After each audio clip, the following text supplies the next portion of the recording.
All right. Welcome everybody. I hope that everybody is having a solid Thursday. And if you're not, I pray that again, this Bible study is able to, uplift you in a way that the week hasn't been able to do.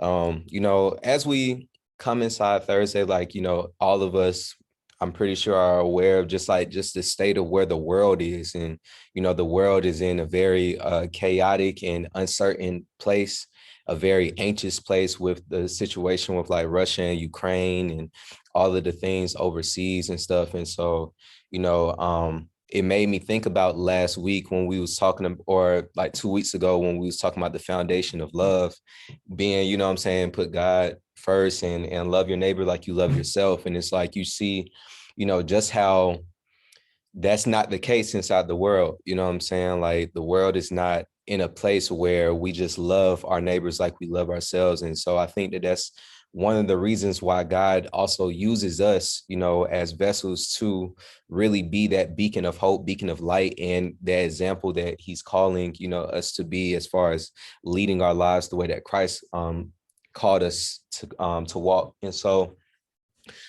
just a recap of just everything that we've been talking about, this year specifically. We're in a theme called Built to Last. And so as we've been inside this theme called Built to Last, we've been looking at our entire house as, not our entire house, our entire lives as houses.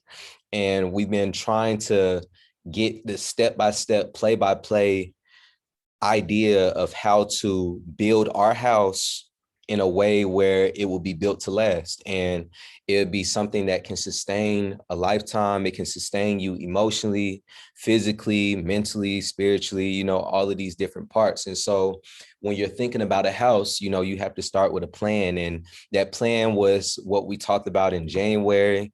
We was speaking on how vision is just so important, and being able to not only cast vision, but accept the vision that God has for your own life. And so we challenge each other to, check what your vision is for your finances, your vision for your health, your vision for your spiritual life, your vision for your relationships. And so obviously, everybody kind of does that New Year's resolution in January, but we want this to kind of be a habit that we do every single month and really refine it, retune it, and look at it every single month as we're going into a different topic. And so again, that's what January was about. Then we moved to February, where we start building on that plan by establishing what the foundation is. And so obviously, when it comes to our faith in God and Christianity, our faith lies on the life of Jesus Christ. And with our lives laying on the life of Jesus Christ, we was able to just see what Jesus spoke and what he said was important. The first week, we talked about being built on a rock, having our house being built on a rock and not building it on sand, because sand can waver, but a rock is a firm foundation. We talked the second week about again, Jesus' two greatest commandments. Like we all know the 10 commandments, but when the Pharisees, or like the gatekeepers of the law, came to Jesus and asked him, trying to be petty and trick him and be like, so what's the greatest commandment of all? He said, love God with all of your heart, your mind, your spirit. Don't put anything above God. And then also love your neighbor like you love yourself. And so we talked about that concept of actually loving ourselves and loving our neighbor like we love ourselves, and how that can be difficult because oftentimes we don't love ourselves enough at all at the door. And so that was a great conversation that we spoke on. If you want to listen to that, that's on our YouTube. Last week, we talked about Jesus being the source and God being the source, and Jesus being the intersection between us and God. And we really just kind of broke down what the Bible really is about, as far as understanding the different states of the Bible, and how it went from creation with Adam and Eve to the fall, where sin entered into the world. We had a long period of sin. Then we had restoration with Jesus entering into the world, and then reconciliation that we have after he died and what he's called us to be. And so we had a really great conversation as far as just seeing what those steps were. And this week we're going to kind of like build on that as well, as just kind of referencing different things that we have been talking about previously. For those who weren't able to come and those who were able to come, we appreciate, this weekend we had a meetup where we were able to go to the Civil Rights Museum and actually just see like why it's so important for us to honor our history, because at the end of the day, that's all we have, to really pass on to the world is the history that we already established. So whether that is the history that we're establishing currently or the ancestors that came before us that laid the path for us to walk on. And so we were able to really take the time to really reflect on that. And I think that that's something that our world doesn't necessarily do a lot of anymore. I think that we're in an age and a state where we don't really respect our elders. We don't really honor them inside that type of light.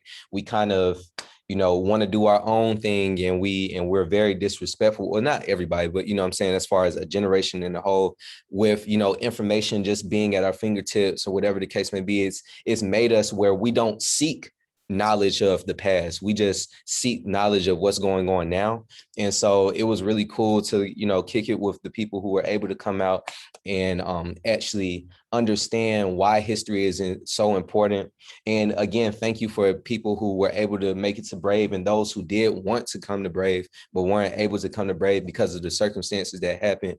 We're definitely trying to refine that and figure out a way that we can make it very accessible for everybody that actually wants to be a part of that. So we're going to be talking about that a little bit later as well. But as we build on the history aspect, Key said it last week about, understanding that the Old Testament is literally like a history book. It's literally the history of, again, what happened from creation all the way. Man, y'all are coming on, man. We getting thick up in this guy. It's understanding that the Old Testament is literally what happened in the very beginning in establishing God creating the world all the way up to Jesus. That is literally what the Old Testament is, and trying to figure out why these stories are in play. And we were able to talk about it last week when we said that these stories all lined up to Jesus. There was specific stories that literally were documented and in play to let us know that this is what God called us to be. This is how we responded to it. And then the story of us either responding to it positively, responding to it negatively, or trying to restore the way that we responded to situations. And so I want us, as we're growing in 2022, for those who have been with 1-800 for some time now, I want us to, make this year our best spiritual year ever, because I feel like if we make it the best spiritual year, then it's going to be our greatest year ever. And so with that, I want us to establish a level of spiritual maturity, because it's easy for us, again, to come on Bible study on Thursday and, get a quick pick me up on Thursday and then go back to what our lives are on Friday, Saturday, get a quick pick me up on Sunday, and then go back to Monday, Tuesday, Wednesday, you know what I'm saying? And I think that we always kind of get into that routine where we allow the busyness of our world to really pull us away from what God is really calling us to do and what God is calling us to walk through. And so I want to help, in that situation, and let the Bible study really be a Bible study where we're studying the word. So y'all can have these stories that are in the Bible and have an understanding of it. So when you're going out to the world, you're going to have reference pieces where you can talk about it, you can reflect on it, and it can actually mean something to you inside context. And so that's what we're going to be doing and prioritizing. Sorry if y'all see the light go off, because they're on like automated lights. That's why I was standing up. So if they go up, just act like nothing happened, and we're going to keep it rocking. The Bible says in Daniel 2:21 that we find that the Lord changes the seasons and guides history. He raises up kings and also brings them down. He provides both intelligence and discernment. God's divine power and wisdom ultimately controls human events, but history is also the story of man's response to God in rebellion and reconciliation. And so I think that is just a beautiful like concept of just what history is, especially biblical history. And so that's what we're going to walk through. And so as we was reflecting on that, and I was trying to figure out, just where to start. We all know, again, the story of Adam and Eve and stuff, and we always talk on it. And we semi know the story of Moses and the Israelites, but I wanted to land on that story specifically because I feel like in the context of just where we are as a culture, as a nation, we can really relate super heavy to the Israelites because the Israelites, really had the same background as us. They were, in bondage and enslaved for 400 years in Egypt. And, God called for his people to be delivered out of slavery. And so we all seen the Prince of Egypt. We all know that Moses came in, swooped in, was able to help, the Israelites leave Egypt, let my people go. They walked through the Red Sea or whatever the case may be. So we understand that. Granted, Moses at this time was not, a young adult. He was like super old. I believe he was like 80 something, if I'm not mistaken. But, so obviously the movie is not necessarily all the way conceptually right, but we get the gist of what was going on in that situation.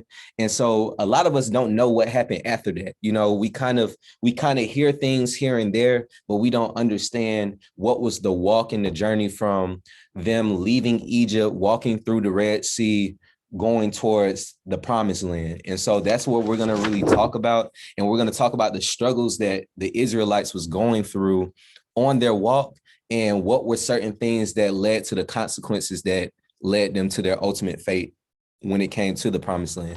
So everybody follow me? Everybody good? We got thumbs up. What's up, Dev? What's up, Rio? I saw Don come on. Jalen, what's happening, guys? All right, appreciate y'all for coming in.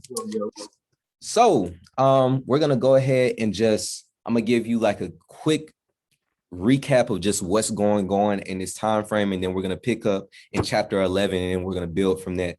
And so Israel was delivered from slavery by God and led by Moses. We all again know that story. And they made it to Mount Sinai, where God created a covenant with them. And so we all know about the 10 commandments. Inside Mount Sinai, that's where, Moses was able to go up to the mount, get the rules back as far as the 10 commandments. God thought that it was, he was trying to spoon feed the people, tell them exactly what it was that they need to be doing.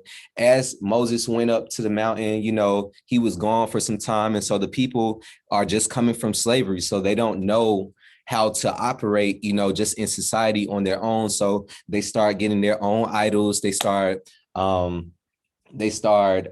worshiping, golden calves and all of these different things. And they start fighting and arguing, debating, what I'm saying? They're just living life without any type of boundaries or any type of direction. And so, Moses comes back, he tells them that they need to follow the 10 commandments. Obviously they wasn't following it. They break the covenant that they had with with God through the commandments or whatever. They rebel. And, despite all of this, God still had a level of grace when he was trying to get them to a place where they can, one, respect him, trust him, but then also love him as the God over everything, the God over the universe. And so he provides grace, and he provides them a way to leave that situation and build a tabernacle aspect, or like a community, pretty much a small community where they can center their lives around him. And so there was a tabernacle, you had camps that were built around it. And so he wanted them to pretty much be purified inside their lives, where they were able to center their whole idea of what life should be about around him. And again, inside our own personal lives, that's what God calls us to do.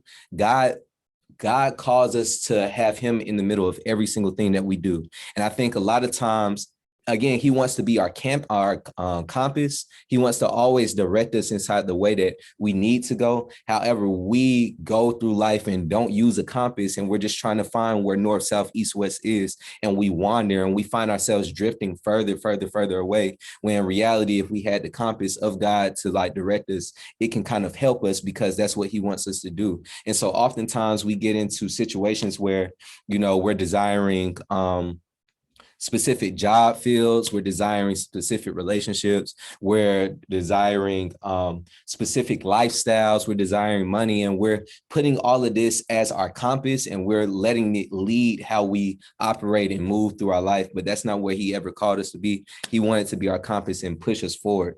And so that's what was going on in this situation. They create the tabernacle, they create the community around it, and they're there, for a year. After they're there for a year, God was directing them as a compass with clouds. And so he was pointing the clouds in the direction that he wanted them to go. He was set on that camp for a little bit, but he was like, once I moved, then y'all move. He moved. And so they ended up going and wandering into the wilderness, and he was trying to prepare them to go to the promised land. So we've all heard about the promised land. We've all heard about, just the land of milk and honey, or whatever the case may be. And so that is where he was taking us. This is all happening. I'm speaking off of like Exodus and Numbers. And so right now we're inside like Numbers. So we're going to really like tackle that, but I'm just letting y'all know ahead of time. It's called Numbers, side note, just fun fact. It's called Numbers because in the beginning they took like a census. And so they was like, documenting who was there. They labeled the tribes, they labeled the community. And so that's why it's called Numbers. Yes, Keith. I'm sorry, I missed you. No, it's fine. Because Jay is really like giving us the Spark Notes run through of like years and years of history, right? But you got to think, I think this story is the perfect example of those moments we have in life where we're like, God, why do you let bad things happen?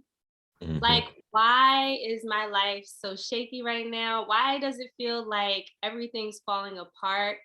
And even with the children of Israel, you got to understand, like, they were in a literal, like, not only were they in a wilderness, like they didn't know where they were, but like a famine. So imagine being someplace, and this can be like metaphorical or like actually real, like being in a place where you're unfamiliar with this part of life, or unfamiliar with this environment, and God also has you without like lacking stuff.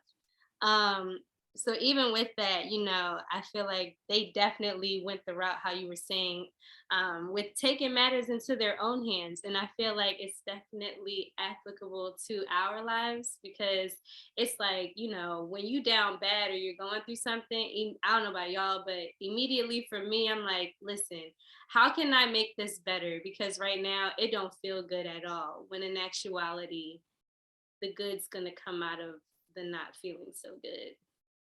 That's all. No, definitely. And that's perfect. You know what I'm saying? And it's correct. Like, again, we have to understand, again, they was enslaved for 400 years. And so for 400 years, they was living a specific way. They was operating a specific way. And to take that leap of faith of leaving, it sounds cool. We all want to be delivered from situations, and we all want to escape situations. But that process is a very hard process. And so, they were struggling in that process, like he like mentioned, trying to understand what life was like, what I'm saying, outside of the entrapment that they was in. What I'm saying? They was in a very bad situation where the terrible situation of slavery became their norm. It became their life. What I'm saying? Like, they didn't know anything outside of it. And so because of this, when they're getting to a place of freedom, you don't know how to operate in a place of freedom if you've never been free, and this is where a lot of people are, what I'm saying? Like us, especially us as believers, God is calling us to be liberated from situations where we are trapped by culture, or trapped by money, or trapped by our circumstances, or trapped, what I'm saying? Like, he never wants us to be slaves. He never called us to be slaves. He called us to be free in the spirit. And so as they was going through this, again, they have a human leader as well. You know what I'm saying? Like they have somebody that's not God telling them how to operate. And so how would you operate if somebody, yeah, you've seen them do great things, but you're like, you're not God, you know? And so, yeah, you might have a relationship with God, but you're not God. And that's how we look at, you know, even with pastors or whatever the case may be, like, you're like, yeah, you talk to God, but you're not God. And so they was operating in that type of light. You know, quick side note, you know, it was 3 days after they left, you know, the Red Sea, where now they're hungry, you know, and they're like, man, like, I just miss food. You know what I'm saying? Like, if you go to Exodus 16, I'm gonna gloss over this, but in Exodus 16, you know, they was just like, man, like, I'm so hungry. They start kind of complaining, and they're talking about like, man, like, what are we gonna eat? Like they took some sandwiches and stuff like along their journey, but they start running out of food. And so when you get to, you know, 16:12, we see that we see an example of what we're gonna start talking about in a little bit, but how God understands your circumstance and your situation. He hears your crying. You know, they were complaining and they're like, man, like, I hate this scenario. Like, I used to have food back in Egypt. Even if I was a slave, I still had food. And so, you know, in verse 12 of Exodus 16, he says, I have heard the Israelites complain. Now tell them in the evening, you will have meat to eat, and in the morning, you will have the bread you want. Then you will know that I am the Lord your God. That evening, vast numbers of quail flew in and covered the camp. And the next morning, the area around the camp was wet with dew. Mind you, this is a desert. So it's not like you have grass or whatever the case. They're sand, desert. And so, you know, they're in a hot desert. And they're like, man, I'm so hungry. I'm so thirsty and I want food. And God was able to show that I can make you full in this scenario. If we keep on reading, he says, you know, when the dew evaporates, a flaky substance as fine as frost blanketed the ground. The Israelites were puzzled when they saw it. What is it? They asked each other. They had no idea what it was. And Moses told them, it is the food the Lord has given you to eat. These are the instructions. Each household should gather as much as they need. Pick up 2 quarts for each person in your tent. So the people of Israel did that. They gathered a lot, some gathered a little.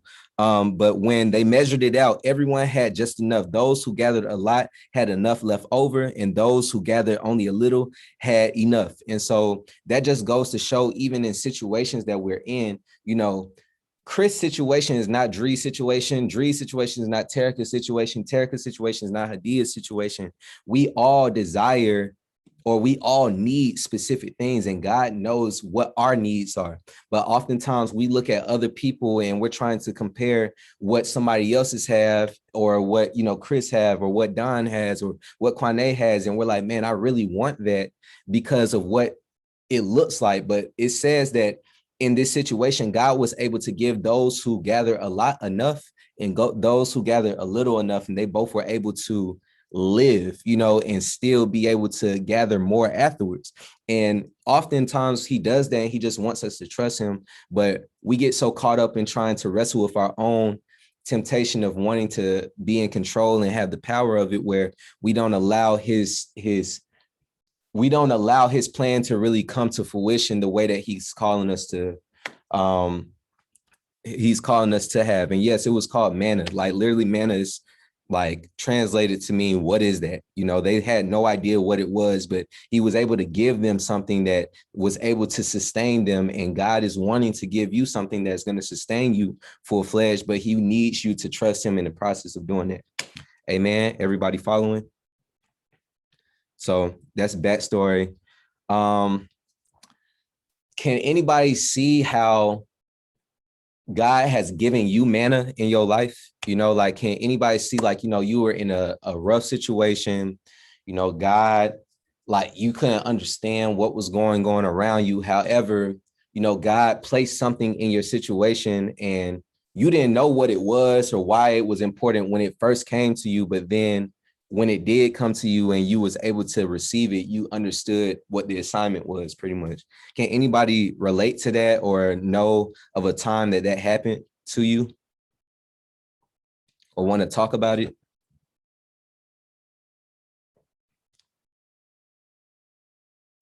Can you run the question back? Maybe I was trying. Yeah. So like, was there ever a time, can you reflect on a time where you was in a very bad place, a dark place, whatever the case may be, and God sent something in your life, and at the time you didn't know what it was or how it could benefit you, but as you reflect back on it, you realize how God was able to help you through that situation that you didn't ask for, pretty much. If that makes sense. No, that was a lot of words. I got something. It actually happened this weekend. Mhm. I accidentally threw out my Invisalign, and also I was visiting some family, and my car decided to just start smoking. And I was like, I'm not gonna lie to y'all, I was in the car like cussing to the wind. And my friend like was just driving. She's like, I'm just gonna let you do that.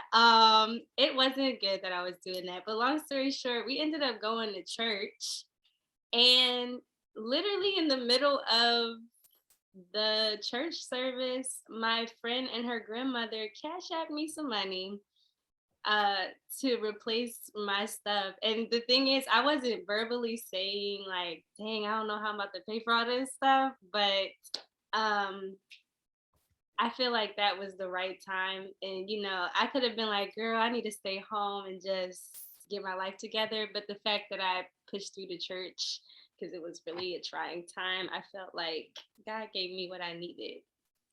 That's good. And that's also a great point too, that manna in this sense, as we're talking about, like, God sending something, it doesn't necessarily have to be a thing. It can be a person, like manna could be like somebody that you needed in that season of your life that helped you get through that situation. And you didn't even know that they were going to be that person for you to help you, through that process. But as you reflect, they were the people that, kind of helped you along. So when you're reflecting, I will want to open the floor to anybody else that can think of something, but, just think of a dark time, a bad situation that you was in where something was extended to you that allowed you to pretty much get out of that situation or helped you walk through that situation. So anybody else have anything that they could think of? What's up, Chris? So this happened. I think a few months ago. This was at a point I wasn't necessarily getting into the word as much or as often, and the stresses of life were just kind of really getting to me at that point. And so I remember because I had a customer at my register, and I think the register was starting to have some technical difficulties, and I just kind of showed that I was kind of agitated in the moment. I didn't even say anything to the customer, but I think he just started speaking to me about the fact that God has everything under control. And, he just, out of the blue, I didn't say I was a Christian. He just started speaking about how God has everything under control and everything will be all right. And, that just, that was enough to kind of get me, that was enough. That was the motivation that helped me. That's good, man. And that's crazy. You know what I'm saying? Like that was in your workspace. And so you had no idea, you didn't plan that, but it just came to you, and I think that, God knows what you're going through in certain situations. And so he uses people to do that. So that's good. What about you, Terica? So back in December, I was like really in a real bad headspace, like just angry, filled with so much unforgiveness, just all of my thoughts were like very impure. I felt so unholy. It was a bad time for me. And it was a Sunday. I had just stopped by my granddaddy's house to put up his Christmas tree and stuff for him. And I took my nieces over there. And he gave me like this little metal piece of thing. And I just put it in my pocketbook because I'm like, okay, whatever. And so as I'm just driving, like this was like 2 days later during a week, I'm driving and I'm just like breaking down, crying just because it was just so heavy on me. And then I'm like, okay, I'm hungry, but I'm crying. I'm trying to get myself together in a drive-through. And as I'm fumbling through my pocketbook, looking through for my card, I see this little metal piece. And it read Matthew 6:33. And mind you, I didn't read it when he first gave it to me. I just threw it in my purse because he was just like, here, you need this. And I didn't think of it because if y'all know my granddaddy, he talked too much. And he just, yeah. And so when I read it, I just broke down even harder because, well, I can read it if y'all want me to. Matthew 6:33, but seek ye first the kingdom of God and his righteousness, and all these things will be added to you. And it was crazy because at the time I was just praying to God, like, God, please take these thoughts away from me. Like, I just, I was just so, I felt so evil, and I was just crying about it because it was hurtful to even have those thoughts towards, anybody. And so just to have that in a moment where I didn't know I would even need it. And I just thought, like, what is this? Like, he just gave me some. I thought it was a refrigerator magnet. I ain't gonna lie. But yeah. No, that's good, man. And it's crazy, how when at the moment, what I'm saying, at the time when you needed it, it found you, what I'm saying? I think that that's what God uses all the time. In situations like, he gives you things that will be there and be to your side, over time. And then, exactly the time frame that you needed, it'll make it happen and stuff. Like, I know for me, back when I was in college, like, for those who don't know, like, I love breakfast food, like any type of breakfast food, love it. And so I had this coupon for like a free, like, triple stack or whatever. So I was waiting to like cash this one in. I just wanted to do it in a time frame when I was super broke because I didn't want to, like, pay in that time. And so me and my friends, we go to IHOP. I try to use the coupon. They say they don't use it at that location. So I was like, dang, there's no point of me getting here, but I already like ordered it. You know what I'm saying? So I'm already sitting down. So I felt bad if I left. And the server, she was just talking to us and she just prophesied it over us, and it was in the time frame where I was going through a lot. My roommate was going through a lot. My friend was going through a lot. We all were going through specific things at that time frame. And when we was going through it, she literally spoke life into every single situation and told us what we was going through without us even saying anything to her. And so I always looked at that coupon because I had that coupon for months, guys. Like, I got it like over the summer. It is like February now. So I'm literally using it at the most convenient time that I wanted to. So I literally had it in my pocket, kind of like Terica. It was inside my bag for a long period of time. And I was like, I'm going to cash this in the right time. I did it when I was super down bad. And I was able to really, get life from her, like explaining and prophesizing over us. And so that's something that I'll never forget. And I know that that was something that kind of jump started my faith, in that time frame, my freshman year. LOJ, you were definitely my man. Oh man, that's so cute. Tear. And change ago, I was in the low for sure. I had just lost my dad and I was struggling in school, and love life was in shambles. You invited me to join 1-800 and started going to Fusion, eventually Peace, man. I appreciate that, man. That's so beautiful to hear. And I love you, and you already know that, how we rock. Was understood. Thought you were finna tell the free waffles. I'm dead. I love you too, Day. So y'all are funny, bro. But yeah, did anybody else have a example that they wanted to speak on? Hi. What's up? I was just gonna say, so like, I didn't really share this during my pregnancy, but I had gestational diabetes when I was pregnant, which basically means I was diabetic in pregnancy. Nothing I could have prevented, yada yada. Anyway, but basically, what was that? I can't remember what appointment that was. I think at my like 37-week appointment, I had to go to see the midwife, and she wanted to talk to me about induction methods. And, just talk to me like, have you considered induction? None of that. And, me just kind of having like a strong will and wanting what I wanted and the birth to be what I wanted it to be. I was like, no, I haven't considered induction methods. And, really kind of like that appointment, I was upset the whole day. Like, literally just because the lady was like, have you thought about it? Do you want to go over any of them? Do you want to kind of like review any of them? And I was like, absolutely not. I haven't considered it. Nope. I plan to have my baby how I want to have my baby. And that's just that. So it turns out at my 39-week appointment, I actually did have to be medically induced. And when she was actually the midwife that delivered my baby. But I say this to say, I left that appointment at 37 weeks so upset. I literally cried the whole day. Like, I cried after the appointment. I was crying so hard that my mom was screaming at me to pull over. And I was like, I can't pull over. I'm yelling at her. I get to Teddy, I'm crying again. I get home crying. But nonetheless, I say that to say, like, she was trying to, when I had my baby, she was trying to warn me, not even just warn me, but like provide me with information that I needed. So that way, when I actually had to be medically induced, that I wouldn't be afraid. And when I actually like went to that appointment and found out, okay, you all need to go to the hospital, we're going to start induction, I was literally scared out of my mind. Like, I was so scared because I had no idea. I had no idea what it was going to be like. I just wanted my baby to be okay. I wanted myself to be okay. So, but I ended up God prompted me to apologize to her because I was so angry with her and so angry at the fact that she would even mention that. But it was really all along, like going back, thinking about it, it was really all along God trying to tell me, hey, you're going to need this information and I'm trying to get it to you. But you're so unreceptive because you want to do things how you want to do them that you just don't want to hear it at all. So actually, that was the midwife that delivered my baby. And I was actually prompted by God to say, hey, you need to apologize to her because you was about to cuss that white lady out.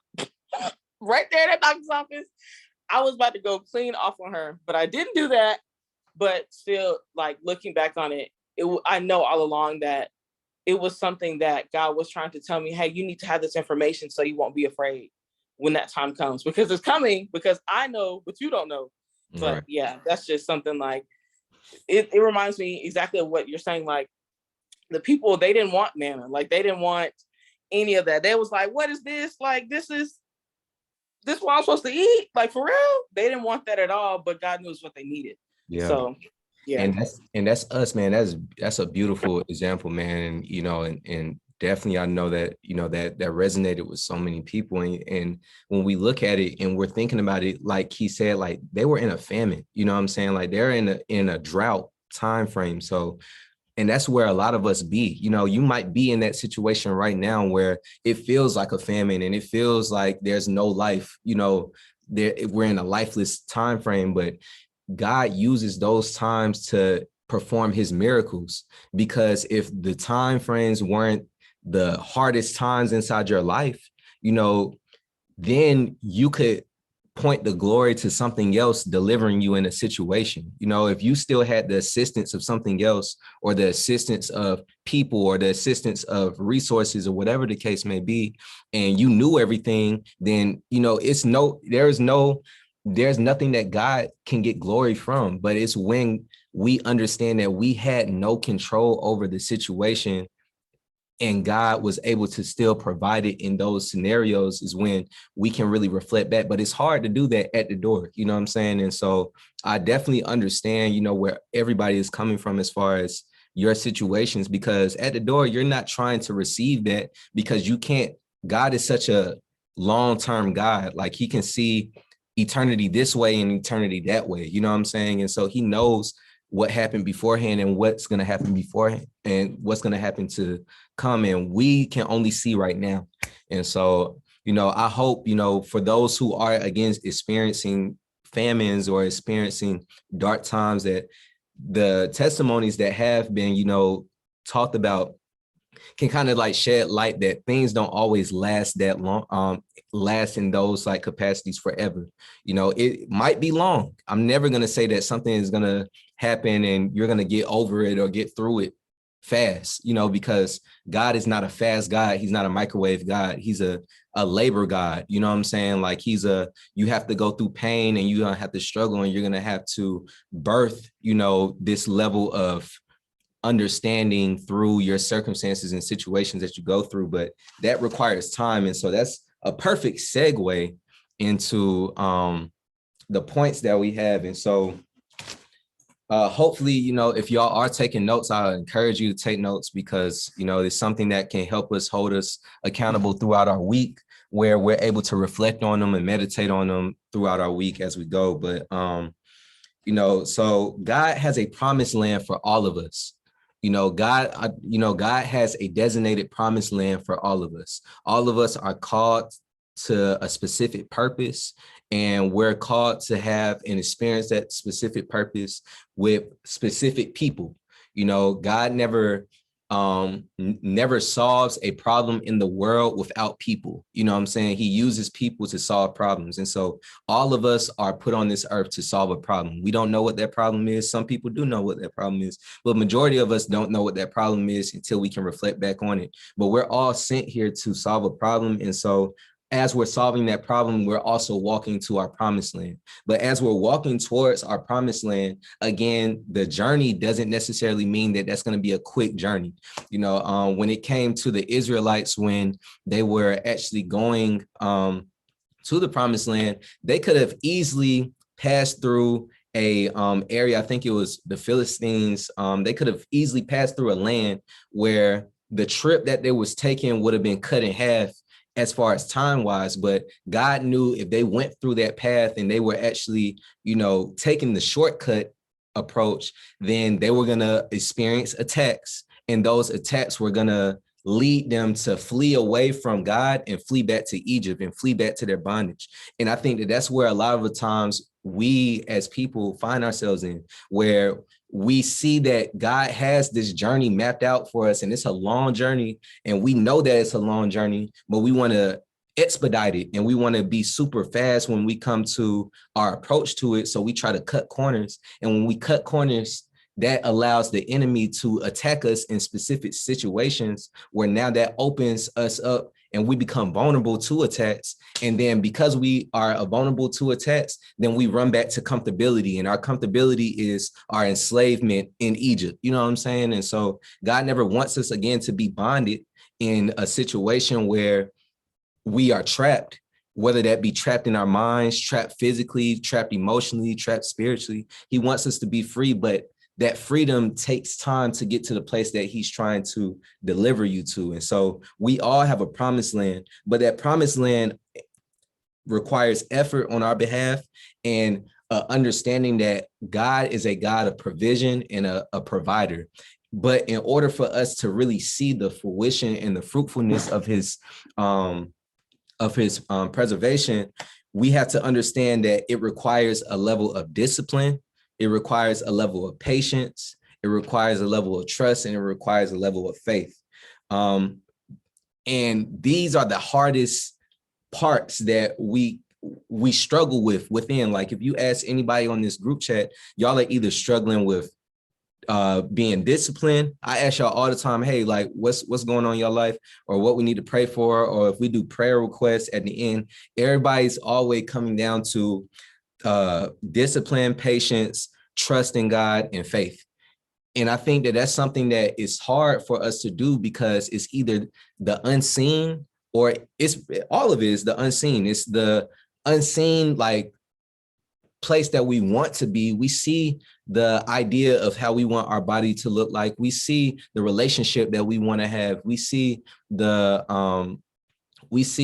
job or the career path that we want, but that time frame that it takes to get to that point is a process that we can't see how we can get to those points. And so that requires that discipline, that patience, that trust, and that faith. But what do we do instead? A lot of times we either complain, we lack trust, or we create our own path. And so we're going to break down those things and see how the Israelites did it inside their walk.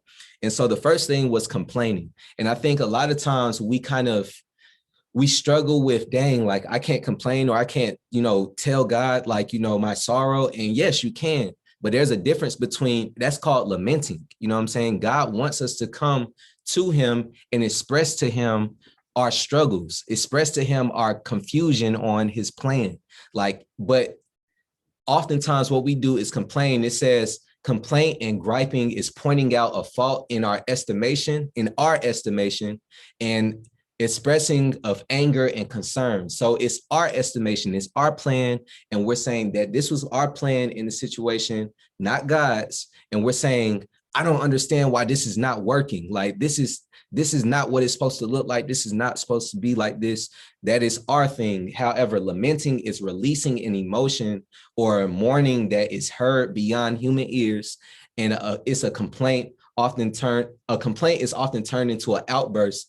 Lamenting is a sorrowful prayer. And so going to God and saying, literally, like if you go to the Bible, Lamentations is all about, Jeremiah lamenting, you know what I'm saying? And so being able to go to God and say, I don't understand why I'm here, what's going on. If you look at the Psalms, every single Psalm is, literally, like every single Psalm is, majority of them are David lamenting about a situation. God, I don't understand why I'm here. Yea, do I walk through the shadow of death, but it's also capped off at the end with a acknowledgement that at the end of the day, I'm going to trust God. So that's just like us when we talk about, life been lifing, like, life's been lifing, but God never folds. That's the combination of it. You know what I'm saying? Like, it's the understanding that life is going to do what it does, and life is going to create these scenarios inside our lives that we can't control. And it sucks and I hate it. But at the end of the day, I know that God is going to pull me out of the situation and I'm going to be delivered through that. And that's something that I want us to kind of set our minds, because a lot of us are complainers. Like, we get into a situation and we complain about it, and we don't seek God's like rescue or refuge at all. Like, we just say like, man, this sucks, like, like, and we sit inside our complaint. However, God wants us to bring our complaint to him, express it to him, and be able to verbalize it, but then trust that he can deliver us inside that situation. Does that make sense with everybody? Can I get a reaction? I know everybody got gray blocks, so I want to make sure that we following. We good? All right, bet. So let's break down what like complaints are, or what complaints can do. And so 3 things. Complaining shows our resistance to change. Complaining shows our resistance to change. Oftentimes, what we start complaining about is the fact that things were a specific way and then they change. If we go into the Bible and go to Numbers, and if you go to Numbers 11, literally at the top of Numbers 11, it says the people complaining to Moses. Like, they start off like they're going through their journey. They're, traveling to the promised land or trying to figure it out. And on that journey, they start complaining. I'm going to go ahead and read it for some of y'all. It says, soon the people began to complain about their hardships, and the Lord heard everything they said. Then the Lord angered and blazed against them. So at this point, again, they was complaining ahead of time beforehand. So before this chapter, they was complaining. They was, not believing in him. So at this point, God is just fed up. Like, if you follow me on the Bible, I was laughing at this entire situation. I was putting laughing emojis. Like, God was super petty at this time frame. But Old Testament God was just fed up with everybody at this time. So he got angry. He set a blaze to their camp. And he destroyed some of the people in the outskirts of the camp. Then the people screamed to Moses for help. And when he prayed to the Lord, the fire stopped. So God just, had the rage for a little bit. He finished the rage. After that, the area was known as Tabira,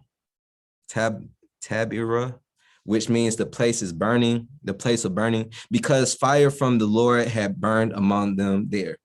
Then the foreign rabble who were traveling with the Israelites began to crave the good things of Egypt. So now they're in a space where they're reminiscing, and they're like, man, like, even though I was a slave, Egypt was so lit. They said like, the people of Israel began to complain, oh, for some meat, man. Like, we've been out here in the desert. All I want is some meat right now. We remember the fish we used to eat for free in Egypt. And we had all the cucumbers and melons and leeks and onions and garlic we wanted. But now our appetites are gone, and all we got is this manna. You know what I'm saying? And so how disrespectful, or how much of a slap in the face God had to feel like, y'all were literally slaves and I delivered y'all from slavery. And now you're inside this space of freedom, even though it's not what you necessarily wanted, because obviously, like, we don't always get it our way in the beginning. I'm still providing for you, but you're still reminiscing on times when you was a slave.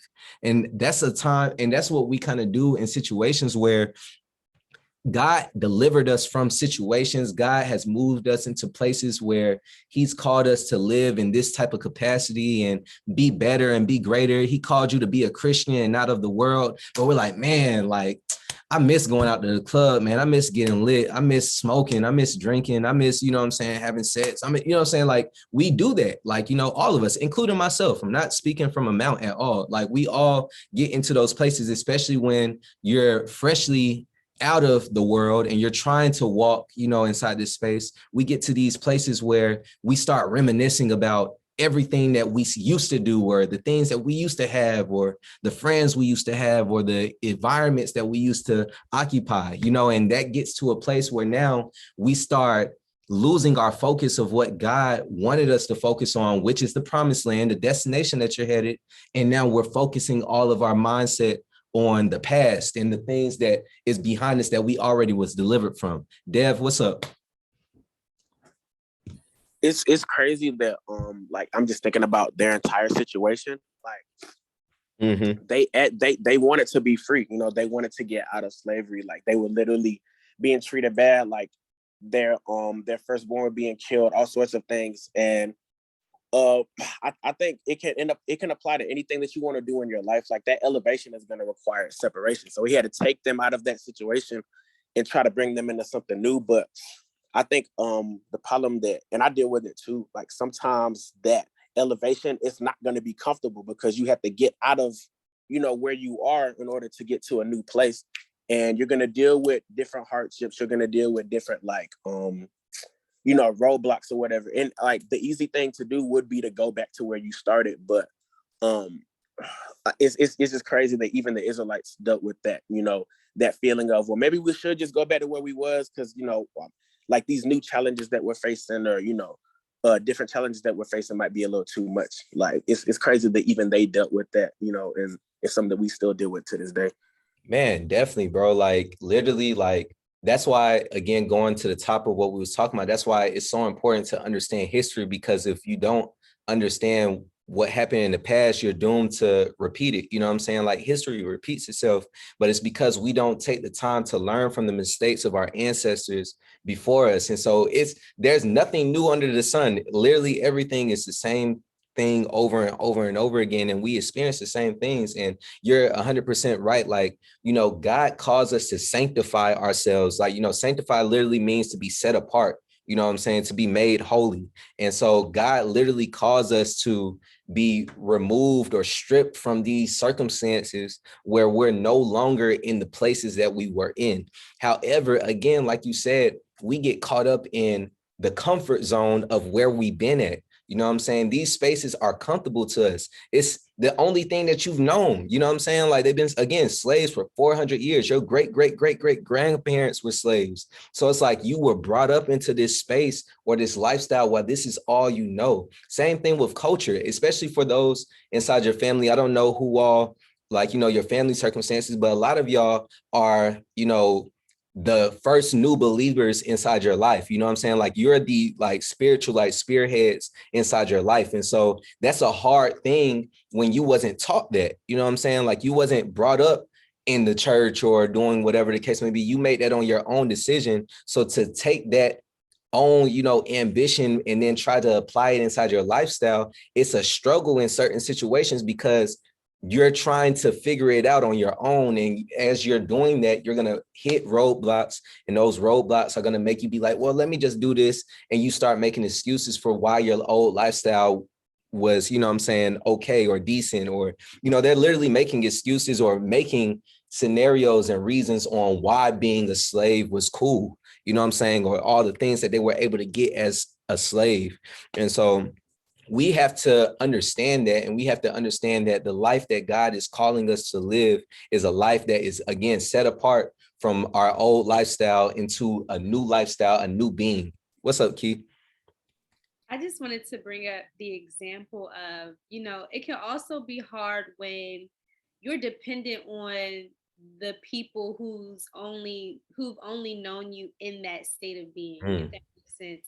Like I know so many people, and I know myself, like I personally struggle with the fact that like living with your parents sometimes, it like really like it brings out a different side of you. And it's kind of like, I don't know, it's not necessarily like a wilderness per se, but you know, maybe if you're on your own personal, you know, growth journey and having to actually like live in these spaces with these people who are like, Mom, all you do is act like this, that, and the third. And, you know, history shows that you just have these patterns and you live this way.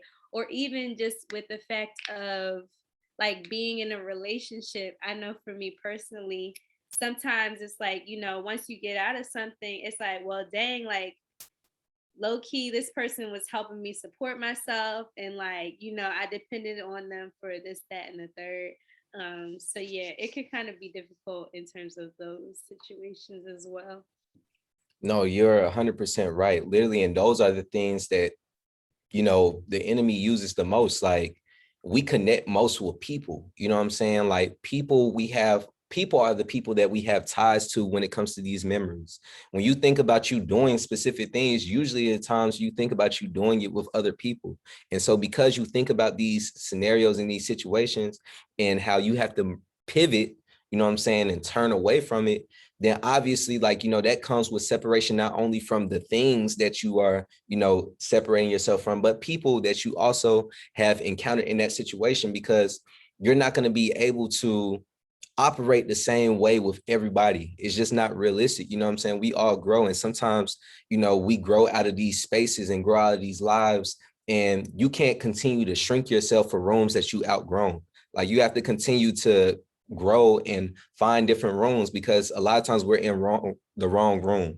And so, you know, I hope that, you know, as y'all are going through life, you know, that's the easiest way to get distracted or get thrown off from your course. Like, you know, being on Bible study, and it's cool when, like, you know, everybody else is seeking Jesus, but then you go into life and you're doing it by yourself. And, you know, God never called us to do anything by ourselves. He called community. And so you have to find that community that can keep you accountable for the life that you want to live and the life that you're trying to find. And so hopefully, you know, y'all found that inside this group. And if not in this group, I hope that you have people around you that can do that. But as we continue, you know what I'm saying, like, they were complaining, and you know, they fed up. Like, Moses and God are fed up at this time. Like, if you go to Numbers 11:10, it says, Moses heard all the family stand in the doorway of their tents whining, and the Lord became extremely angry. And Moses was also very aggravated. And Moses said to the Lord, why are you treating me, your servant, so harshly? Have mercy on me. Like, what did I do to deserve the burden of all these people? Like, this is crazy. I don't know who all has been inside these spaces, you know, whether, you know, you're in leadership positions or not, but you've ever felt like you was just, you know, dragging a dead horse along. Like, you're trying so hard to make people like understand things, or you're trying so hard to do this or put effort in your friendships, and your friends just not receiving the things that you're trying to say, or your parents ain't receiving the things that you said, and you're trying to be that good example, but like, they're just always combative or going against you. Like, that can be frustrating, or that can be super daunting when you're trying to lead in a positive light. He says in verse 12, did I give birth to them? Did I bring them into the world? Why did you tell me to carry them in my arms like a mother carries a nursing baby? How can I carry them to the land you swore to give them, their ancestors? Where am I supposed to get meat for all of these people? They keep whining to me saying, give us meat to eat. I can't carry all these people by myself. The load is far too heavy. If this is how you intend to treat me, just go ahead and kill me. Do me a favor and spare this misery. And a lot of times, especially again, leaders, I felt this. Like, when I read this chapter, I was like, boy, like, because you get into these spaces where, you know, you try so hard to have people receive, and people don't want to receive goodness. You know what I'm saying? Like, people don't want to hear the positivity. Like, people don't want to hear, you know, what you have to offer them in this direction, and in the deliverance that God placed to you to instill to them. Like, you know, you're trying to be a vessel for other people, and other people are not trying to receive it. And as y'all are going into the world, My hope is that y'all trying, not keeping this for yourself, you're extending it to other people. But as you extend it to people, you might feel this way. You might feel like you're putting all of this effort in, all of this stress in, you're trying to teach, you're trying to lead, you're trying to do all of this, and it's falling on deaf ears. And you know what I'm saying? At the end of the day, God never called us to go through things alone. And so as God is again lamenting, Moses is lamenting to God in this situation. God then follows it up with the next verse, and he says, then the Lord said to Moses, gather before me 70 men who are recognized as elders and leaders of Israel, bring them to the tabernacle to stand there with you. I will come down and talk to you there. I will take some of the spirit that is upon you, and I will put the spirit upon them also. This is also before we had the Holy Spirit. So like the Holy Spirit is not a thing yet, so this is a big deal to take a level of spirituality from God to other people. And they will bear the burden of people along with you, so you will not have to carry it alone. And God, again, never called any of us to lead alone. He never called us to carry burdens alone. He called you to do things with help. A lot of us are very prideful where we don't allow people to help us in situations. We want to take on things all by ourselves. We want to carry the load all by ourselves. And all that's going to do is exalt you and burn you out. Don't burn yourself out. Allow God to allow other people to help you inside your life. It might not look exactly how you want it to look like, but at least you have a level of assistance where you're not doing it on your own. Because if you do it on your own, you will die. You know what I'm saying? Like figuratively, you know what I'm saying? But you will die. Like you will get to a place where it's not fun to you. It's not impactful for you. And so I encourage anybody that's experiencing that to let go, you know what I'm saying? And let other people help carry that load, carry that, level of deliverance with you. Did anybody have any points? Did that resonate to anybody? Did anybody want to speak on something? I want to make sure that I get everybody's sentiments. What's up, B? What's up, Nye? I know y'all came in a little later on. But everybody good and following, tracking? Good. All right, for sure. So again, we said that, complaining shows resistance to change. Complaining also shows weakness in your patience. When we don't necessarily have to go through that, but we understand that, again, God is not a microwave God. He's somebody that takes a longer period of time. And so it's not going to come overnight. He's not going to do anything overnight, because if it comes overnight, we're not going to appreciate it. And if he was able to give the Israelites in this time frame everything that they wanted overnight, then they will have a level of dependency. Yes, he wants us to be dependent, but it would be a level of not trusting God, you know what I'm saying? Not having enough faith inside him to know that, God delivered me through these circumstances and allowed them to learn from their mistakes. And a lot of times we just want things quick and easy because that's how culture moves. It moves very fast. And thirdly, complaining shows lack of trust in God and his plan and his timing. God has a plan and a timing for all of us. However, we have to walk through that, and we have to trust that it's going to make sense later. We're not going to understand it at the door. We might know where it's going to go, and we might want things to move and work in our way, but we can't allow our plan A of what our life to be to trump God's plan A. God's plan A comes first, and we have to allow everything else to kind of fall by the wayside. But oftentimes, again, we put God's plan as plan B, and we use our plan as plan A, and we want to live our plan A. And if our plan A doesn't work, then we fall back on God. But God wants us to trust in his plan and his timing. Capiche?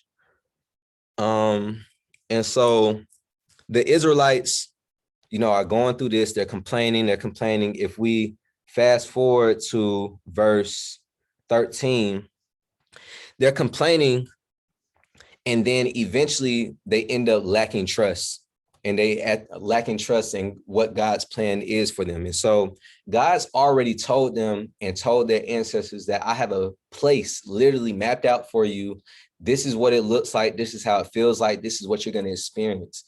This is the plan. This is the grand plan. Y'all going to be safe. Y'all going to be good or whatever. Y'all just have to get there. You know what I'm saying? You have to walk there. You have to take that journey to get to that place. And oftentimes, again, God tells us what our purpose is, but we have to just walk there, but we don't want that purpose. And so he tells us about the promised land. He tells them that this is where they're going to live.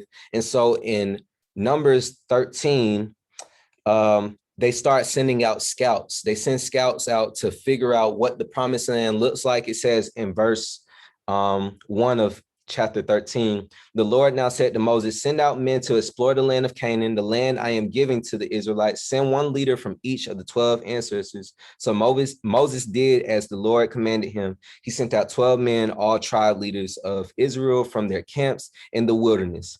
So we're going to fast forward to the scouting report. And so, you know, as they're going to so verse 17, Moses tells them, the men, he says, Moses gave the men these instructions as he set them out to explore the land.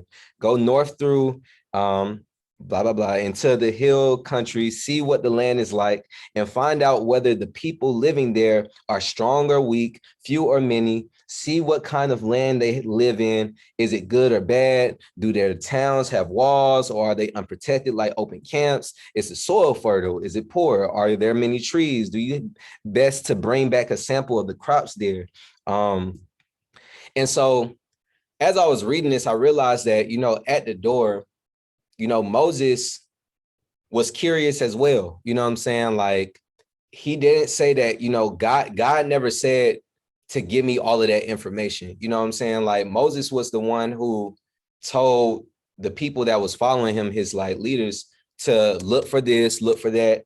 And so as we're reading, and again, Najara, you can let me know if I'm all the way off track, but I feel like in this point, Moses instill a level of anxiety into them later on inside their scouting report due to his lack of affirmation in we're going to be good regardless. You know what I'm saying? Like, it was more so of a, let me see, like, you know, if they're strong, are they weak? Are they, you know what I'm saying? Are there walls? Are there da-da-da-da? You know what I'm saying? So because there was so much things that they was kind of scouting for, and there was a lack of God is going to deliver us no matter what when we're inside this space and when we're inside this country or whatever.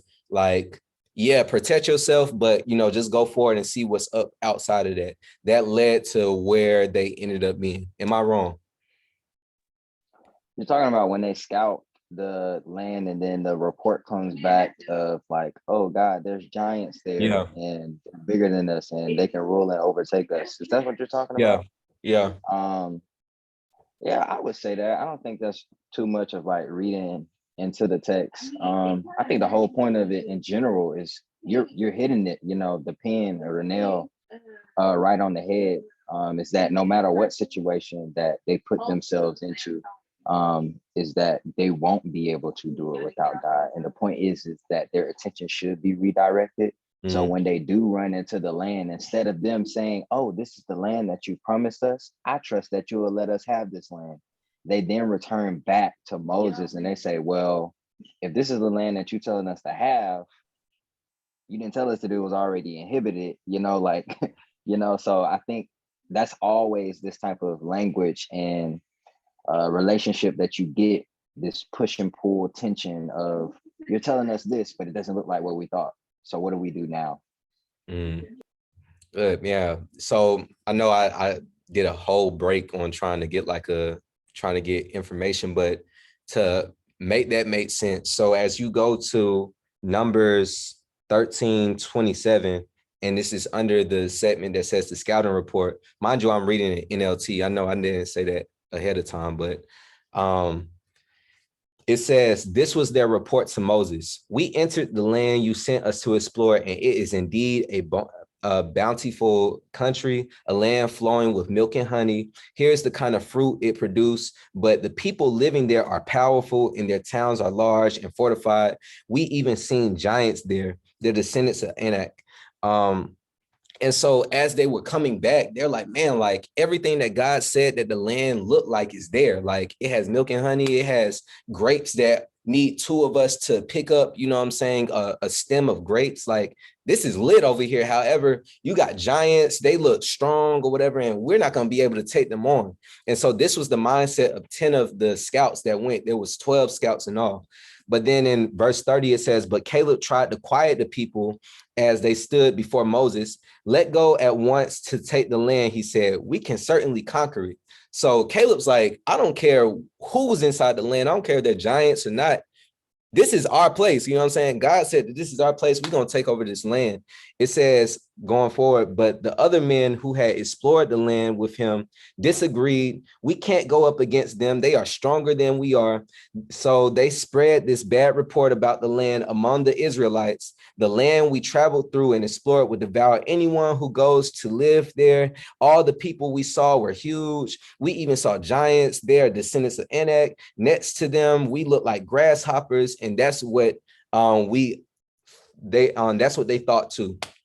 And so the other 10 inside the group are over here just spilling anxiety, you know what I'm saying, to the Israelites, an Israelite group that already was shaky in their faith. And so a lot of times this is what people do around us. Like, we're going through certain situations, we're going through circumstances, and you know, God promised us certain things, but then your parent says, you can't do this. You need to live this way. You need to have this set. You need to have this job. Or your friends tell you like, nah, this is stupid. You're not going to be able to do this. You do. Or a stranger tells you, you can't do this. You can't achieve that. Every rapper says, a teacher says like, you wasn't going to be anything when you grow up. Like, everybody has those people around them that spill a level of, you can't, you're not going to be able to, you're not capable of doing this. You're not, that's not possible. That's not realistic, you know what I'm saying, in life. However, God called us to do the unseen, the unknown, like be in the places that he's called us to be. And those places are not always realistic or logical. However, we want everything to be 1 + 1 = 2. And that's, God is 1 + 1 = fish. Like, that's literally how he operates. And we get into our mind a lot of times where we're like, this just doesn't make sense. God couldn't have told me this. You know, God is telling you things, but we're like, God couldn't have told me this because this doesn't logically make sense. But God doesn't work on our logic system. You know what I'm saying? Like, we're human beings. We made the logic system that we operate on. You know what I'm saying? We made calendars. We made math. We made science. You know what I'm saying? We're the ones that are operating in this box of what life has to be and what is going on. But God is calling us for greater, and he's calling us places that we're not going to be able to even comprehend. And I want to ask y'all, have y'all ever experienced or got anything from God that just made no sense? You was not equipped to have that job, but you got that job. You was not meant to have that relationship, but you got into this relationship and it was amazing. Like, what is like the unseen, unknown aspect that God blessed you with that you just was never capable of doing on your own?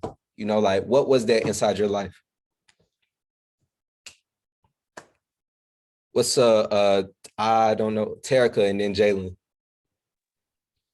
I can definitely say this past summer, for my business, I always was borrowing my granddaddy truck to haul like my equipment and everything. And then he just got to a point where everybody asked him to use his truck. So he was like, yeah, you can't use it. So I was trying to get my own. And then every like bank I called, I have like a million banks, but every bank I called, it was like, well, you can't get a business auto loan until you file taxes for at least 2 years on your business. And all of them said the same thing. It was like, yeah, you cannot get a commercial vehicle and everything. So then my regular car started messing up a little bit. And I was like, you know what? I just spent $5,000 getting this car fixed. And now I still want to mess up. Like, let me just go find me a car that I want. And when I went inside of the place, I had on like a mask for my business. And so the guy was like, you got your last name on your face? And I'll start telling him about my business. We test drove the car. And as we was test driving, I was like, we saw a cargo van, and I was like, oh, that's what I need right there. He was like, really? We actually have those, and we typically don't get them in. And so I didn't tell him that they told me no. Like 10 banks told me no, literally. So I didn't tell him that. I was just like, yeah, can we see it when we get back? And so we got back and we just started looking at it. And I was like, yeah, I think I want this one. Like, knowing that the banks told me no. And so then when I tell you they didn't check anything. They just checked my credit score. They didn't ask me for paycheck stubs. And it's so crazy because the guy behind me, they told him to come back tomorrow when he had his last 3 paycheck stubs. And they didn't even ask me for anything. And I ended up getting a commercial vehicle under my business, but I co-signed myself, like my personal credit co-signed for my business. And it was just like a miracle for me because where 10 banks told me no, I walk into a car lot and they're like, I'm not even gonna check your income. I don't even want to know how much your business make. Like, so I think that was like one of those things. It was like God, because I was kind of like, how am I gonna have my events? I can't carry this stuff around. I got a little 2-door Nissan. Like, what am I gonna do? And he just took that worry away in just a second. God, man. God, literally, that's all you can say is God. You know what I'm saying? Like, there's no other explanation other than God, you know, in those situations. 10 banks, literally. That's crazy. Jalen. Hey, y'all. So for me, really, like my story is kind of just crazy. Like even like, so I know a lot of people don't really know my story, but so I used to go to Kennesaw, but I ended up graduating from Morehouse, which is crazy enough because I never thought I'd end up in Morehouse. And so for me, even going there, like that was a whole like Jesus moment in itself. Like I didn't have the GPA for it. My scores weren't good. I tried to transfer in like the middle of the semester. I didn't know nobody up there. You already know dealing with HBCUs and colleges, they're already not responsive as it is. So just really like the Lord really just helped me out a lot, even between like the counselors talking to them, like, and then my mom too. You know, the Lord definitely showed favor to her, so she definitely helped me out a lot with that one. Just me being able to even go there and still graduating like on time. Like if I would have said at Kennesaw, I wouldn't have graduated on 2020 like I would have wanted to. And really, like I wouldn't have made it at Morehouse, but honestly, like the Lord kind of just helped me in my last semester. Like I got all my stuff paid off, honestly. And I didn't know till like the last day of like the deadline that I was gonna even get it. And I just got it from a scholarship that I didn't even apply for. I just wrote like a personal statement. It was like, Jesus, take the wheel. You know, I'm cool. They give me 50 cents. I'm getting something. And they ain't gonna give me a full ride. So that's the only reason I was able to graduate that time, really. Bruh, God. Literally, man. Like it's Literally, yeah, I can't explain it. Like I literally cried. I was like, cool. All right. That's amazing, man. And again, like, you know, God operates not on our timeline, you know what I'm saying? And he doesn't operate in our margins. You know, he's literally like beyond our margins. And so that's just amazing, like testaments. And like, you know, I know that everybody has something, you know, you might not can't reflect on it now, you know, but I feel like, you know, everybody is going to either have something or encounter something in the future where, you know, like that is just God. There's no other way other than God to explain that. And so again, you know, the people complained, they lacked trust, they lacked trust in God's plan in the leadership of Moses. And then they formed their own plan, which is the 3 steps that we do. We complain, we lack trust, and then we try to make our own plan. And so when they try to make our own plan, we go to Numbers 14, and I'm gonna need 9 people to read. I need 9 people. So I need 9 volunteers, please, or whatever. Many hands make light work. And so I would love to hear from 9 people that I haven't heard yet. So I got 1 in the jar. Do I got another 2? I got 2 in Kalia. Do I have anybody else? I got 3 in Mali. I got 4 in Kwane. I got 5 in Terica. I need 4 more people. Chris, 3 more people. Jalen, 2 more people. Y'all keep y'all hands raised so I can see. The Both shields. y'all got you. All right, bet. All right. How many? 1, 2, 3, 4, 5, 6, 7, 8, 9. Perfect. All right. So y'all remember y'all verses. Chris, I'm gonna give you 1 through 5. Najari, you got 6 through 9. Terica, you got 10 through 12. This is all in Numbers 14. So I'm gonna put Numbers 14, 1 through, I think it's 1 through 45. That's definitely wrong how I put it. So Terica, you have what did I say you had 10 through 12. Quane, you have 13 through 15. Mally, you have 16 through 19. Kalia, you had 20 through 24. Jalen, you have Kalia, you have 20 through 25. I'm sorry. Jalen, you have 26 through 31. And then Dree and Teddy, y'all got the rest. 33 through 45. Everybody got that? Everybody know what y'all got? We good? All right, so go ahead. And if y'all get lost, I'll let you know. All right, you got it, Chris. Then the whole community began weeping aloud. They cried all night. Their voices rose in a great chorus of protest against Moses and Aaron. If only we had died in Egypt, or even here in the wilderness, they complained. Why is the Lord taking us to this country only to have us die in battle?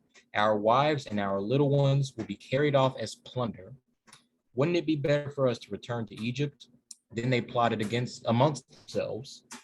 Let's choose a new leader and go back to Egypt. Then Moses and Aaron fell face down on the ground before the whole community of Israel.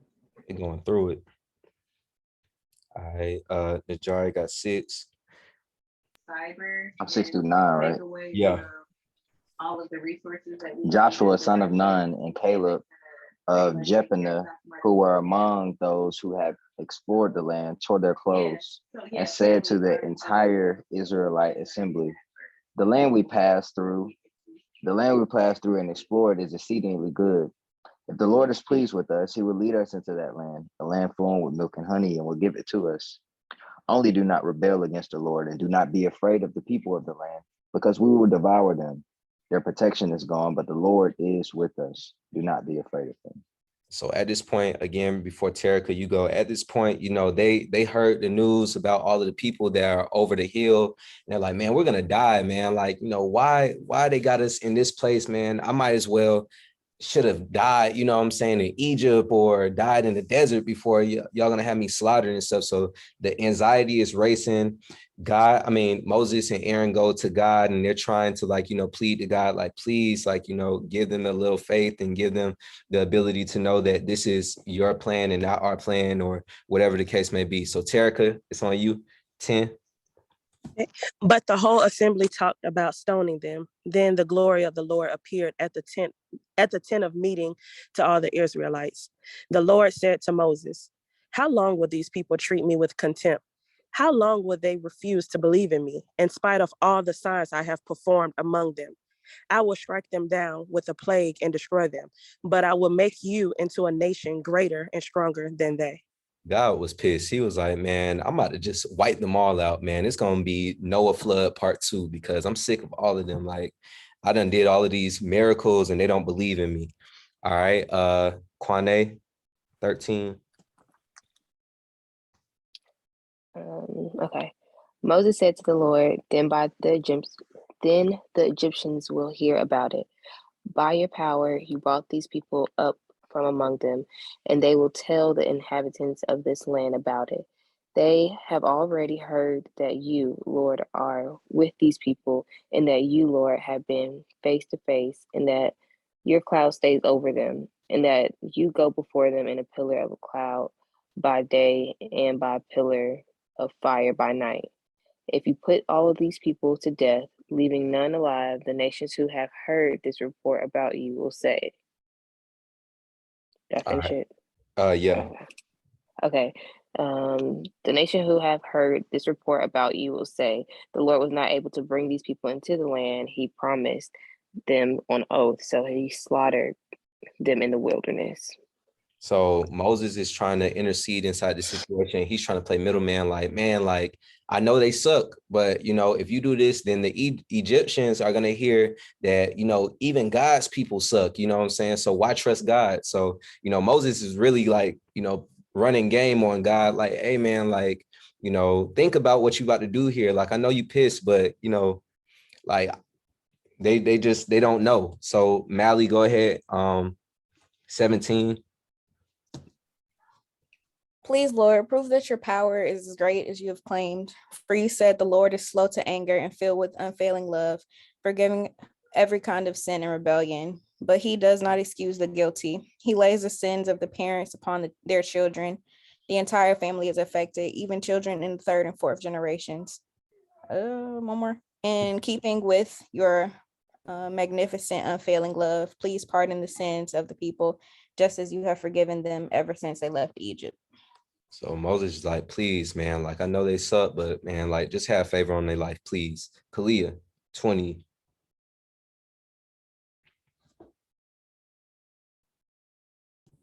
That's me. What verse are we looking at again? I'm sorry, my Bible app just closed on me.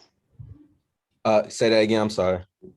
What verse we in? My Bible app closed, so I can. We in Numbers 14, and Kalia, I had Kalia reading verse 20.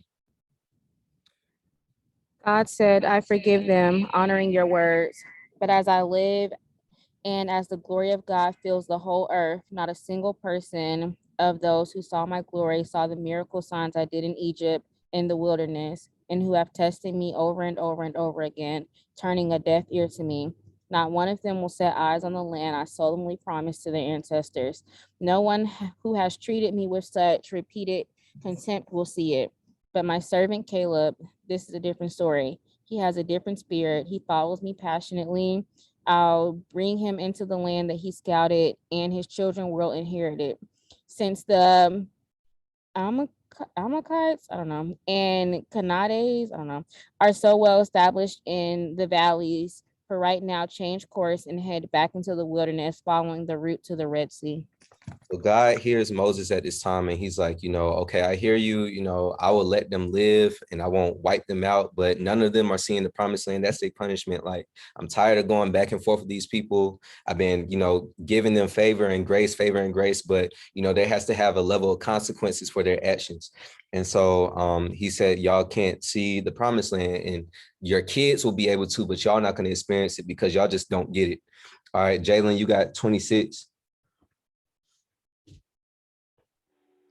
All right, bet. I'm reading the NIV, so my version a little different. You good? The Lord said to Moses and Aaron, how long will this wicked community grumble against me? I have heard the complaints of these grumbling Israelites. So tell them, as surely as I live, declares the Lord, I will do to you the very thing I heard you say.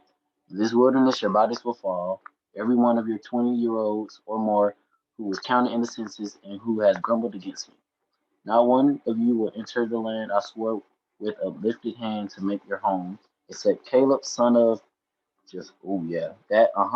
and Joseph, son of Nun. As of your children that you said will be taken as plunder, I will bring them in to enjoy the land you have rejected. But as far as your bodies will fall in this, as far as you for you, your bodies will fall in this wilderness. Your children will be shepherds here for 40 years, suffering for your unfaithfulness until the last of your bodies lies in the wilderness. I bet. So yeah, no, you good. Appreciate it. So yeah, like, you know, Moses, you know, relays the message, and he's like, you know, y'all suck pretty much. And so because y'all suck, God said y'all can't come to the promised land. But because Caleb and Joshua were the two scouts out of the 12 that actually had some level of faith in God, God was able to spare them, and God was able to allow them to see the promised land. And that just shows you, like, you know, what your faith in the unknown or unseen can really do, you know what I'm saying, in your faith in God, because it's easy to go with the crowd and the tide and they're all saying left, but because you were the one that were able to, you know, stay with God and actually like stand on it, God blesses obedience, and he wants to showcase that inside this story. And so Dree and Teddy, y'all got 33 till.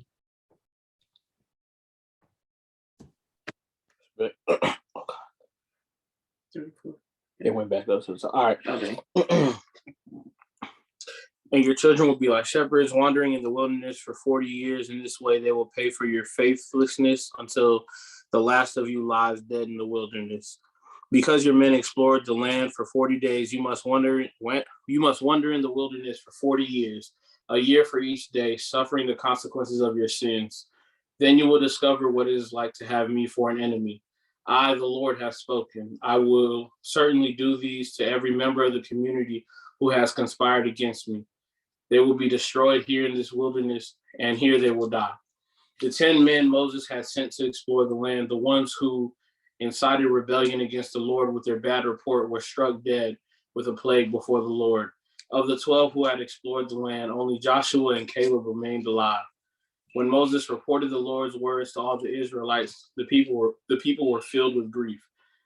Then they got up early the next morning and went to the top range of the hills. Let's go, they said. We realize that we have sinned, but now we are ready to enter the land the Lord has promised us. Real quick, hold on, pause real quick. So just recap, like at the top of it, it said, like, you know, because of y'all faithlessness, like it affects your kids, just to show you that like our disobedience and our sin is not just for us. You know what I'm saying? Like we are living in the disobedience and the sin of our parents, our grandparents, whatever, certain things that you struggle with, vices wise, whatever the case may be. Like you might hear like, oh, okay, my dad's an alcoholic, I'm an alcoholic, and my grandparent is an alcoholic. And that's, you know what I'm saying, like passed down, you know what I'm saying, through the sins of, you know what I'm saying, different generations. And we have to be mindful of how we go through the world, because we're not just affecting ourselves, we're affecting, you know, the next generation that's coming with us. That, and then on top of that, we see that this is what we do. You know, we get in trouble with God, and then we're like trying to, you know, go to God and be like, please God, like, you know, deliver me, like help me, I'm sorry, I didn't mean it. And, you know, God's like, no, you know, I'm standing on what I said. And so keep going real quick. But Moses said, why are you now disobeying the Lord's orders to return to the wilderness? It won't work. Do not go up into the land now. You will only be crushed by your enemies because the Lord is not with you. When you face the Amalekites and the Canaanites in battle, you will be slaughtered. The Lord will abandon you because you have abandoned the Lord. But the people defiantly pushed ahead toward the hill country, even though neither Moses nor the ark of the Lord's covenant left the camp. Then the Amalekites and the Canaanites who lived in those hills came down and attacked them and chased them back as far as Hormah. So, you know what I'm saying? Like you see like what happens when you walk with the hand of God not on you, you know what I'm saying? Like he protects you and he moves through your life, you know, if you allow him to. But once you are cool with him taking his hand off you, there's a level of protection that's no longer there. And so we're going to put a pin right there. But all of this, you know, and I hope that this helped in abundance of situations and different circumstances. But I want everybody to kind of rest on this story and understand that your situation is not a new situation that you're going through. Everybody goes through certain circumstances that are super hard and super tough, but nothing is new to God. You know what I'm saying? And God is able to deliver you in every type of capacity, no matter what circumstance and situation it is. But it requires a level of faith, a level of trust, a level of discipline, and a level of patience in knowing that his plan at the end of the day is greater than our comprehension. And if we can rest in the fact that if we're disciplined enough, if we're obedient enough, if we trust enough, if we're patient enough, if we have enough faith, God is going to be able to deliver us through us. Then we can see the promised land that he has for us. But it's going to require us to do that. It's going to require us to, you know, leave negativity behind, whether that be the complaints, whether that be the lack of trust in him, or whether that be us making our own plans. Those are the things that we always lean on that takes us away from God and puts us on this other path where we're walking 40 years, you know what I'm saying, in the wilderness that God never called us to walk 40 years in. You know what I'm saying? He called us to be inside this land for set amount of days. And now it's taking 40 years because of the fact that we are trying to do it our own way. And now we're reaping the consequences of us doing it our own way. And so I hope that helped. I hope that, you know, y'all are able to reflect on this and really like get something from it. But we can just learn so many fundamental things about God through this, and about how God, no matter how situations fall, he still is with us. He's still fighting for us through every circumstances. He still extends grace for us, and he's able to give us a level of understanding if we actually obey his word. And so that's it for me. I hope that helps. Did anybody have anything that they want to say as far as this, like any takeaways that you had from it? I wanted to do breakout rooms, but it was too much to unpack as far as conversation. So hopefully we can do that next week. But did anybody have anything they wanted to say? Hopefully. I want to talk about Joshua so bad. I want to get there so bad. Yeah. Joshua, and the story of Joshua is literally the reason why Brave is called Brave, ATL, and it's an amazing story. It's amazing passing of the torch. Can't wait to get to that. I don't know what part of the house that is, but we got to get to that ASAP. But hopefully y'all stay, throughout the year, so we can learn these different Bible stories and then be able to have it in our arsenal when we're talking to other people and leaning on understanding. But it's so good that y'all here now though, and how important from that, and know too that at the end that is grace. But I think sometimes that we rely heavily on that grace. So I also want you to know too that this obedience is such a big piece of this story. You got 12 tribes that's going to come into. Oh my gosh, this is so good. God pen is crazy. Notice that there was 12 men that God used to seek. And those 12 men, out of 2 of those, you have Caleb and Joshua. And Joshua is going to get into that story, and you'll have 12 tribes of Israel. Oh my gosh, so good. The foreshadowing is amazing. But just notice that the disobedience caused them to suffer in the wilderness for 40 years. I think it was so much information too, Jay, that you just like outlaid out there tonight to set like this good foundation of just the book of Numbers and the story of Exodus and connecting it all, because this all connects. And this even connects into the New Testament too. I think sometimes like when you're reading this for the first time and you're trying to just dive in, it's hard to see how all of this connects. But you'll even see that out of these 12 tribes, Jesus comes from the tribe of Judah. Like, oh man, the Bible is crazy. But man, being in a place to where you are in disobedience of God and actively living in sin, or even not actively, because I think sometimes we sin unintentionally and not even know. And you have that in Exodus and Numbers too. But living aware of that disobedience literally can cause you to enter a state of wilderness that you should not have been in the first place. So that disobedience is really, really big. I wanted to make sure that was like really like hit on. But at the end of the day, grace does come. Grace still abounds, and that you can always, as we talked about in the message of the prodigal son, come back to God and he'll be waiting on you when you come. Amen, man. Yeah, man. Obedience is literally the underline of this entire book. You know what I'm saying? And it's just showing what happens when you are obedient and when you're not. And so, did anybody else? I think I saw somebody's mic come on mute.